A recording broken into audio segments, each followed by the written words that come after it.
2+1। तब 2+1 क्या है? देखिए, आपका एग्जाम होने में समय है। 2+1 का मेथड क्या है जरा आप समझिए। मैं हर एक बच्चे को बोलता हूं बायोलॉजी और केमिस्ट्री के पॉइंट ऑफ व्यू से 2+1 का फायदा उठाओ। अब ये क्या है मैं आपको बताता हूं। आपको क्या करना है केमिस्ट्री की बुक को पहली बार, 2+1 का मतलब टोटल 3 बार रीडिंग करना है, लेकिन 2+1 का सेंस बताता हूं। पहली बार आपको अपने एनसीईआरटी की बुक को बहुत ध्यान से पढ़ना है। मान लीजिए कि आपने पहला चैप्टर शुरू किया, तो पहला जो चैप्टर है आपका, जो फर्स्ट चैप्टर है, जैसे इस 11th क्लास का फर्स्ट चैप्टर है मोल कॉन्सेप्ट, तो जो आपकी फोटोकॉपी वाली बुक होगी उसके अंदर मोल कॉन्सेप्ट की एक एक लाइन को, एक एक एग्जाम्पल को आपको ध्यान से पढ़ना है। पहली चीज तो ये। अब होगा क्या, मैं आपको फिर से कह रहा हूं, जब तक आप अच्छे से पहली बार जब रीडिंग लगाओगे तो एनसीईआरटी की बुक का अच्छे से रीडिंग लगाओगे, अच्छे से एक एक लाइन को, एक एक पॉइंट को ध्यान से पढ़ोगे, चाहे वो बायोलॉजी की बुक हो, चाहे वो केमिस्ट्री की बुक हो। अब पढ़ते टाइम जब जब आपको एक इंपॉर्टेंट पॉइंट मिलेगा, जब जब आपको एक इंपॉर्टेंट फॉर्मूला मिलेगा, उसको आप हाईलाइट करोगे अपने फोटोकॉपी वाली बुक में, है ना, हाईलाइट करोगे। तो पहली बार का रिवीजन आपका कैसा होना चाहिए? पहली बार का रिवीजन बहुत ही आराम से, शार्पली एक एक लाइन को आपको पढ़ना है, और वहां पर जो फॉर्मूला दिया हुआ है उसको हाईलाइट करना है, जो इंपॉर्टेंट लाइन दी हुई है उसको हाईलाइट करना है, स्पेशली इनऑर्गेनिक के केस में। ठीक है, हाइलाइटर आपके साथ होना चाहिए। तो फोटोकॉपी वाली बुक में आपके खुद के क्या हो गए, निशान हो गए कि ये चीज इंपॉर्टेंट है, ये चीज इंपॉर्टेंट है, ये चीज इंपॉर्टेंट है। पॉइंट बना के भी कर सकते हो। जैसे आपने मान लो ये पैराग्राफ पढ़ा, अब ये पूरा पैराग्राफ अगर मैं वापस आपको पूछूं तो आपको याद नहीं रहेगा। इसकी बजाय आप क्या करो, इसी पैराग्राफ को क्या करो, पॉइंट बना लो कि ये पॉइंट नंबर 1 है जो इंपॉर्टेंट था, ये पॉइंट नंबर 2 है जो इंपॉर्टेंट था। लिख दो यहां पे point number 1, point number 2, point number 3 लिख दो, जिससे जब दोबारा पढ़ोगे, 2+1 का मतलब आपको दूसरी बार भी रीड करना है, जब दोबारा पढ़ोगे तो आप सिर्फ उन पॉइंट्स को पढ़ोगे। आ रहा है समझ में? तो पहली बार तो पूरी बुक को पढ़ें, जिसमें आप खुद निशान लगाएं कि ये पॉइंट बड़े इंपॉर्टेंट है, जिसको मुझे दूसरी बार के रिवीजन में सिर्फ उन्हीं पॉइंट्स को पढ़ना है। ठीक है, और हाईलाइट अच्छे से करें। अब जब आप एक चैप्टर को अच्छे से पढ़ने के बाद हाईलाइट कर लेते हो, तो आपको एक कॉपी एक्स्ट्रा बनानी है एनसीईआरटी के लिए, ताकि जो हाईलाइटेड पॉइंट हैं उनको शॉर्ट, बिल्कुल शॉर्ट नोट्स में लिख सको। पूरे चैप्टर को मुश्किल से 3 पेज में, मैक्सिमम 3 पेज में आपको खत्म करना है।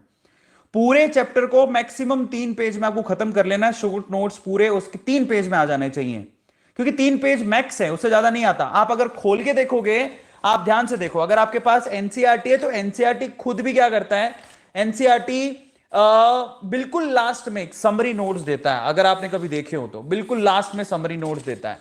अब देखो ये लास्ट में समरी दी हुई है। अब इस समरी को, पूरे चैप्टर की समरी को इस एनसीईआरटी की बुक ने सिर्फ 1/4 पेज में खत्म कर दिया। आपको ऐसा नहीं करना, आपके जो इंपॉर्टेंट नोट्स हैंड रिटन होंगे उनको उस वे से लिखना है। लिख लिया, पहली बार अच्छे से पढ़ो, पढ़ने के बाद हाईलाइट एक एक पॉइंट को करो, उन हाईलाइटेड पॉइंट को अपनी एक कॉपी के अंदर लिखना है। ये बहुत इंपॉर्टेंट है फर्स्ट टाइम। अब जब आपका चैप्टर खत्म हो जाए तो इसके साथ एक्सरसाइज गिवन होती है। मैं आपको एक बात बता देता हूं, अगर हम लोग एक्सरसाइज की बात करें तो बायो के पॉइंट ऑफ व्यू से तो मोर देन इनफ है आपकी एक्सरसाइज। केमिस्ट्री के पॉइंट ऑफ व्यू से आप सिर्फ एमसीक्यू को सोल्व करने के लिए एक्स्ट्रा बुक ले सकते हो, जैसे ओपी टंडन हो गया या फिर पी बहादुर हो गया, ये बुक्स आप रेफर कर सकते हो। लेकिन एमसीक्यू सोल्व करने के लिए, थ्योरी के लिए जरूरत नहीं है। थ्योरी के लिए आपकी एनसीईआरटी की बुक मोर देन इनफ है। अब आपको क्या करना है, पहले एमसीक्यू सोल्व नहीं करने, पहले आपको एनसीईआरटी के क्वेश्चन लगाने हैं। ये जितने क्वेश्चन दिए हुए हैं ना, ये सारे एक्सरसाइज के क्वेश्चन आपको लगाने हैं। ये एनसीईआरटी पढ़ने का सबसे अच्छा तरीका है। अब पहली बार हो गया। अब पहली बार में आप लोगों ने क्या किया, पहली बार में फोटोकॉपी निकलवाई। फोटोकॉपी निकलवाने के बाद आपने पूरे चैप्टर की एक एक लाइन को ध्यान से पढ़ा। पूरे चैप्टर की एक एक लाइन को ध्यान से पढ़ने के बाद आपने क्या किया, हाईलाइटर से वो जो इंपॉर्टेंट पॉइंट थे उनको हाईलाइट किया। हाईलाइट करने के बाद आपको कॉपी के अंदर उन हाईलाइट पॉइंट को मैक्सिमम टू मैक्सिमम 3 पेज में समरी बना के लिखना है, खुला खुला लिख दिया। आपका पहला वाला रीडिंग हो गया। ऐसे हर चैप्टर के साथ आपको करना है। अब दूसरी रीडिंग में क्या करना है आपको, जरा ध्यान से समझिएगा। अब सेकंड रीडिंग 2+1 है, तो दूसरी रीडिंग में क्या करना है, एनसीईआरटी को 3 बार जरूर पढ़ो। तो दूसरी रीडिंग में आपको क्या करना है, जो हाईलाइटेड पॉइंट थे, जो हाईलाइटेड पॉइंट थे उनको ही आपको दूसरी बार में रीड करना है। ठीक है, उनको ही, सिर्फ उनको आपको दूसरी बार में रीड करना है, हाईलाइटेड पॉइंट को। और फिर आपके एक्सरसाइज के क्वेश्चन और एमसीक्यूज दोबारा करने हैं। साथ ही साथ आपको क्या करना है, जो समरी आपने 3 पेज में बनाई थी, अब आपको वही समरी सिर्फ 1 पेज में खत्म करनी है, ताकि आपको क्योंकि आपकी समझ बढ़ती है, जब जैसे जैसे आप केमिस्ट्री को पढ़ने लगते हो आपकी समझ बढ़ती है, आपको समझ में आता है कि सिर्फ ये पॉइंट इंपॉर्टेंट है। तो उसी समरी को सिर्फ एक पेज पे खत्म करना है, तो दूसरी बार का रीडिंग हो गया। ऐसे ही हर चैप्टर के साथ करना है। स्पेशली इनऑर्गेनिक में तो मैं गारंटी देता हूं आपको, अगर आपने ये फॉलो किया तो आपका एक सवाल गलत नहीं होगा। और इनऑर्गेनिक में तो सीधे क्वेश्चन आते हैं, ये याद रखिएगा, बुक से सीधे क्वेश्चन आते हैं। आपको कोई बुक खरीदने की जरूरत नहीं है, आप एनसीईआरटी पे फोकस करना। हो गया सेकंड टाइप का रीडिंग। सेकंड टाइप में आपको क्या करना है, समरी बता देता हूं। फिर से आपको हाईलाइटेड पॉइंट को पढ़ना है, एक्स्ट्रा थ्योरी नहीं पढ़नी।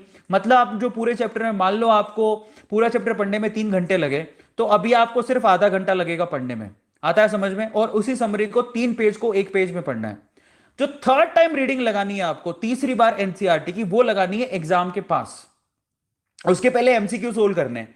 थर्ड टाइम रीडिंग आपको जरूर लगानी है, एग्जाम के पास लगानी है। और थर्ड टाइम रीडिंग में जो सेकेंड टाइम रीडिंग आपने की उसका मात्र 50% टाइम लगना चाहिए। मतलब आपने जो चैप्टर पढ़ने में मान लो आधा घंटा लगाया, तो आपको कितना टाइम लगाना चाहिए, 12-13 मिनट से ज्यादा नहीं लगना चाहिए। मतलब 15 मिनट से ज्यादा नहीं लगना चाहिए, स्ट्रेट फॉरवर्ड। 12-13 मिनट में थ्योरी खत्म की, समरी पढ़ ली, 15 मिनट में हो गया। तो 15 मिनट से ज्यादा आपका नहीं लगना चाहिए। आ रहा है सबको समझ में? ये सिंपल तरीका होता है।